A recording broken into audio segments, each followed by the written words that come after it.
Spray 2 ml पर litre करके आप स्प्रे कर दीजिए। तो ये क्लोरोसिस की प्रॉब्लम है आपके पानी का, वो ठीक होना चाहिए। अगर डेफिशिएंसी नहीं है, आपका पीएच ही खराब है पानी का, तो भी प्रॉब्लम आती है। इसलिए पीएच चेक करना जरूरी है। लगा के छोड़ देते हैं बहुत सारे लोग, सोचते हैं कि अब इसमें गुलाब आ जाएगा, तो ऐसे गुलाब के पौधे नहीं चलते।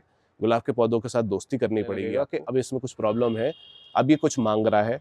इवन जब पानी मांग रहा होता है तो पत्तियां झुक जाती हैं, तो आपके पौधे को पानी की रिक्वायरमेंट है, ये आपको पता चल जाएगा जब आप उसके साथ जो है डेवलपमेंट होगा। और जब क्लोरोफिल डेवलप होगा तो आपका प्लांट जो है फोटोसिंथेसिस के थ्रू अपना खाना बनाएगा। खाना ये खुद बनाता है, आप नहीं देते। Good evening everyone, this is Prashant Tandon from Pushpanjali rosary Bareilly. This is the 8th part of the series that we had started, grow roses in pots with प्रशांत।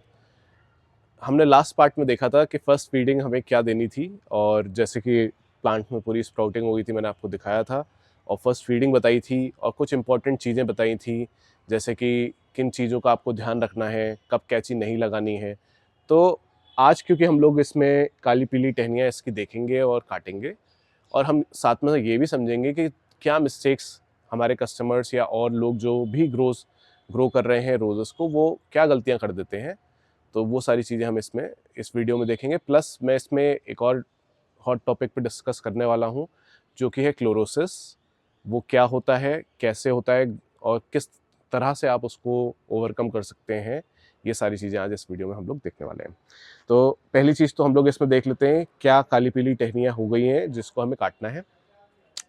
और उसके लिए आपको आइडेंटिफाई करने के लिए कुछ ज़्यादा नहीं करना है, आप उसको देख के बता सकते हैं कि ये काली हो चुकी है, यहाँ तक ये पूरी काली है और यहाँ तक ये सब पूरी येलो है। लेकिन अब स्प्राउटिंग जो होगी वो इस वाली ब्रांच से तो हो सकती है पूरी ग्रीन है। तो मैं जो काटूंगा इसको, वो मैं कुछ इस तरीके से, और बहुत लोग बोलते हैं कि 45 डिग्री के एंगल पे काटना है, ऐसा कुछ नहीं है, आप उसको नॉर्मल स्ट्रेट भी काट सकते हैं। तो इस तरीके से मैंने इसको काट दिया है। अब एक इम्पॉर्टेंट चीज़ मैं यहाँ पे बताना चाहूँगा कि जो आपका कटर होना चाहिए वो बहुत क्लीन होना चाहिए। उसको आप जब भी यूज़ करेंगे तो सैनिटाइज़र से उसको सैनिटाइज करके यूज़ करेंगे। दिस इज़ वेरी इंपॉर्टेंट, क्योंकि जो बैक्टीरियाज और जो वायरसेस इसमें ऑलरेडी होते हैं, आपने किसी और प्लांट पे यूज़ किया, फिर यूज़ किया इस पर, तो वो चिपके हुए होते हैं। तो सैनिटाइज करने से वो चीज़ ख़त्म हो जाती है, तो इस प्लांट में वो चीज़ नहीं आएगी। दूसरी चीज़, अब आपको मैंने अभी एक ब्रांच काट के दिखाई है, थोड़ा सा मैं कहूँगा क्लोजअप लें और यहाँ देखें कि ये पूरा ग्रीन दिख रहा है, वाइट और ग्रीन दिख रहा है, यानी कि ये इतनी यहाँ से ब्रांच बिल्कुल ठीक है। जो मैंने काट दी है वो ये ब्रांच है, इसमें ये सब सूख गई थी, ये सब सूख गई है, ये लेकिन ग्रीन पार्ट था, फिर भी मैंने आधे पौन इंच 1 इंच नीचे से काटा है इसको। और इस ब्रांच से अब जो होगी स्प्राउटिंग होगी। यहाँ मुझे दिख भी रही है ये बड जो है वो फूट रही है, इधर एक बड ये भी फूट रही है, एक ये बड फूट रही है। तो ये चीज़ ध्यान देनी है आपको कि कहाँ से काटना है, कितना पार्ट खराब हुआ है आपके प्लांट का। और फिर उसके ऊपर इस तरीके से ये साफ का जो है एक फंगिसाइड आता है, साफ पाउडर होता है, इसका आप इस तरह से पेस्ट बना के कॉटन यूज़ करके इसके ऊपर हल्का हल्का लगा देंगे, इसको सील कर देंगे, जिससे कि कोई भी बीमारी यहाँ से ना जा पाए, क्योंकि ओपन वूंड है तो उसको आप क्लोज कर देंगे इस तरीके से। बस ये आपका तरीका है प्रून करने का। अब हम बाकी देख लेते हैं क्या इसमें काला पीला है, वो भी काट देंगे। अब जैसे ये ब्रांच है, ये वाली ग्रीन है, अब आप कहोगे कि सर ये भी येलो हो रहा है और ये भी येलो हो रही है, वो बात आपकी बिल्कुल ठीक है, लेकिन यहाँ से देखिए, यहाँ से एक छोटा सा यहाँ स्प्राउटिंग हो रहा है और वो इसी ब्रांच से जुड़ा हुआ है। तो मैं इस ब्रांच को नहीं काटूंगा, क्योंकि अगर काट दूंगा तो ये जो स्प्राउटिंग हो रही है वो नहीं होगी। अगर ये स्प्राउटिंग हो रही है तो इसका मतलब ही यही है कि ये ब्रांच ठीक है। यहाँ तक ये काली हो चुकी है तो इसको हम काट सकते हैं, ये काली हो गई है तो हम इसको काट देंगे। तो अब मैं इसको काट देता हूँ यहाँ से। और जब भी आप प्रूनर यूज़ करेंगे तो देखिए ये मिडिल पार्ट होता है, इस मिडिल पार्ट से आपका कटना चाहिए तो शार्प कट लगता है। अगर आप यहाँ से काटेंगे तो शार्प कट नहीं लगेगा, इस बीच वाले पार्ट से आपको हमेशा काटना है। तो इतना आपका प्रूनर जाना चाहिए अंदर कि बीच वाले पार्ट तक आ जाए, तभी आप उसको काटेंगे। और काट के ये आप डिस्पोज कर देंगे। आपके गमले के आसपास ये गली हुई टहनियाँ नहीं होनी चाहिए। ये यहाँ पर भी एक छोटी सी है जहाँ पे हल्का सा मेरे को स्प्राउटिंग दिख रहा है, तो मैं उसके जस्ट ऊपर से काट दूंगा इस तरीके से। तो जो काला पार्ट था वो मैंने काट दिया। इसमें भी जो काला पार्ट मुझे काटना है वो यहाँ से मैं काटूंगा, ये मैंने यहाँ से काट दिया। अब इधर भी कुछ काली पीली है, इसी तरीके से मैं इसको काट दूंगा, और जहाँ जहाँ से मैं जो जो काट रहा हूँ उतना पार्ट को मैं फिर वहाँ पे पेस्ट भी लगाऊंगा।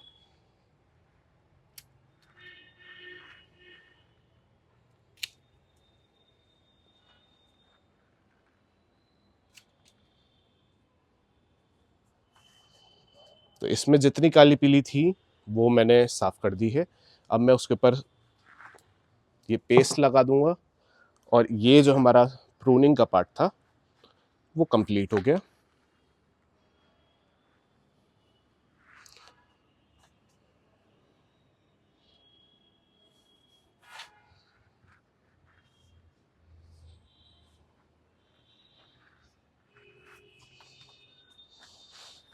इसमें फर्स्ट फीडिंग के बाद अब इसकी नेक्स्ट फीडिंग भी होगी जल्दी, और इसमें फोलियर स्प्रे का इस्तेमाल किया जाएगा।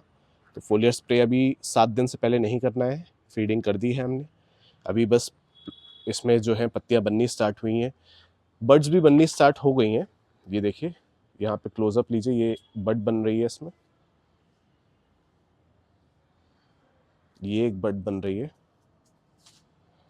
तो बड्स भी बननी स्टार्ट हो गई हैं, लेकिन अभी हमें फ्लावर्स तो लेने नहीं है। थोड़ा सा ये बड़ा होगा तो मैं इसको आपको बताऊंगा। जब ब्रांच हल्की सी मैच्योर हो जाती है तो हम डिसबडिंग करके उसका जितना भी न्यूट्रिएंट्स हैं वो इसके ग्रोथ में यूज़ करेंगे, ना कि इसके फ्लावर्स लेने में यूज़ करेंगे, क्योंकि अभी फ्लावर का कोई मतलब नहीं बनता। This is not the time that you want your plant to give flowers, because temperature is already very high. तो ये तो प्रूनिंग का पार्ट हो गया। अब हम बात करते हैं क्लोरोसिस के ऊपर। कुछ लोगों ने मेरे से कमेंट में पूछा था कि क्लोरोसिस क्या होता है, और क्लोरोसिस जो है उसका इलाज क्या है, क्यों होता है रोज़ प्लांट्स में। तो पहले तो हम समझ लेते हैं कि क्लोरोसिस होता क्या है। तो क्लोरोसिस की जो प्रॉब्लम है रोजेस में जो आती है वो एक सिंपल प्रॉब्लम है, that is the deficiency of iron and zinc. अब मैं क्लोजअप लेने के लिए कहूँगा कैमरा पर्सन से, मेरे इस प्लांट में नहीं है तो मैंने दूसरे एक रोज़ प्लांट में से निकाल के आपको दिखा रहा हूँ लीफ, कि ये जो आप वेन्स देख रहे हो इस लीफ पे, that veins is because of chlorosis, that is the deficiency of iron and zinc.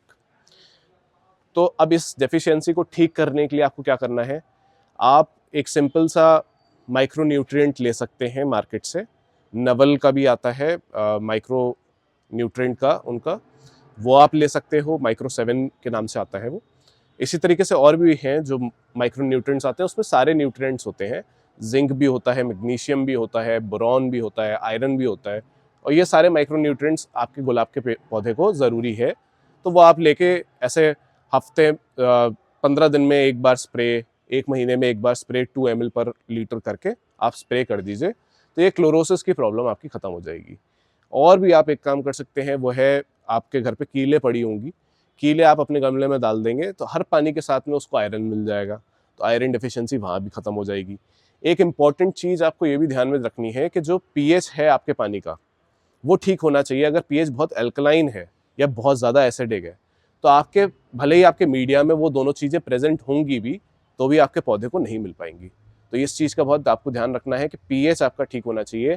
PH पानी का 6.5 होना चाहिए, 6.5 से ज़्यादा 7, 7.2, इससे ज़्यादा ना हो, क्योंकि फिर प्लांट एब्जॉर्ब नहीं कर पाता है, उसका हाजमा ख़राब हो जाता है। तो ये चीज़ का आपको ध्यान रखना है कि पानी का पीएच ठीक रहे, सॉइल का पीएच ठीक रहे। तो इसके पानी के पीएच को चेक करने के लिए एक पानी का पीएच मीटर आता है, इसी तरीके से एक सॉइल पीएच मीटर आता है।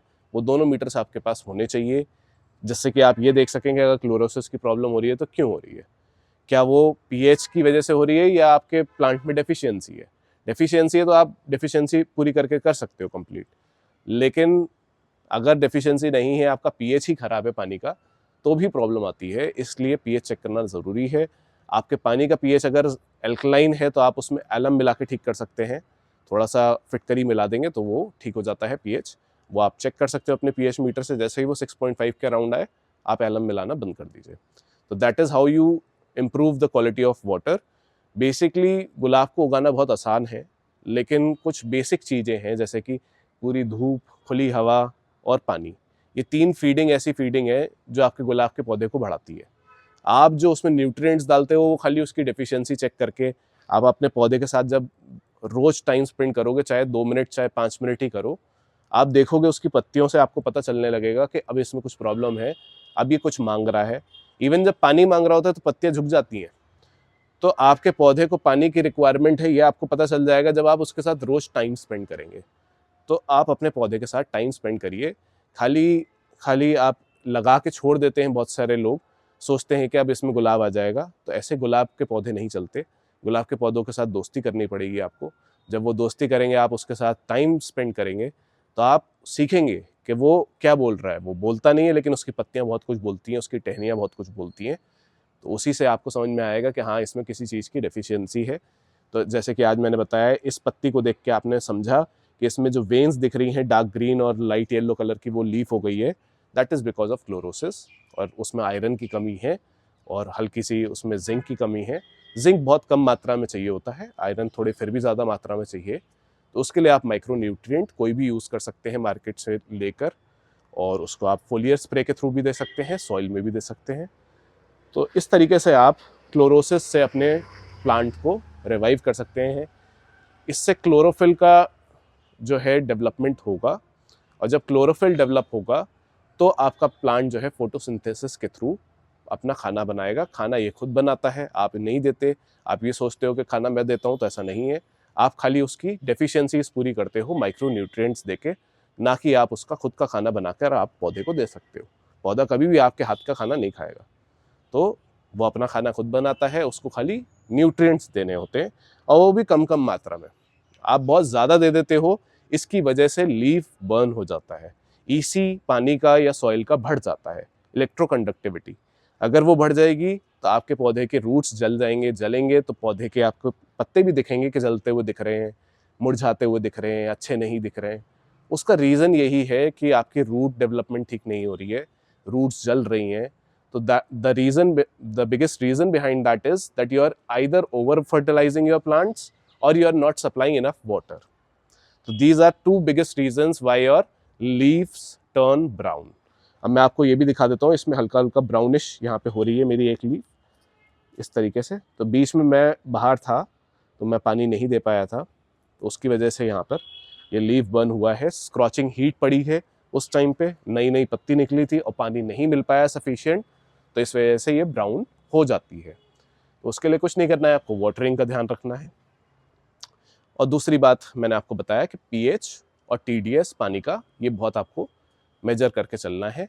और फिर उसके आगे हम नेक्स्ट वीडियो में जानेंगे कि कैसे आप अपने सॉइल का स्ट्रक्चर जान के, उसकी डेफिशिएंसीज जान के, उसके हिसाब से इसमें न्यूट्रिएंट और उसके हिसाब से इसमें फर्टिलाइज़र का इस्तेमाल कर सकते हैं। Thank you for watching the video. आपकी जो भी क्वायरीज हैं, चाहे इस वीडियो से रिलेटेड हो, चाहे प्रीवियस पार्ट से रिलेटेड हो, या कोई भी फर्दर आपकी क्वेरी है रोज प्लांट को लेके, वो आप कमेंट कर सकते हैं। उसका जवाब आपको जल्दी देने की कोशिश करेंगे हम। Thank you very much.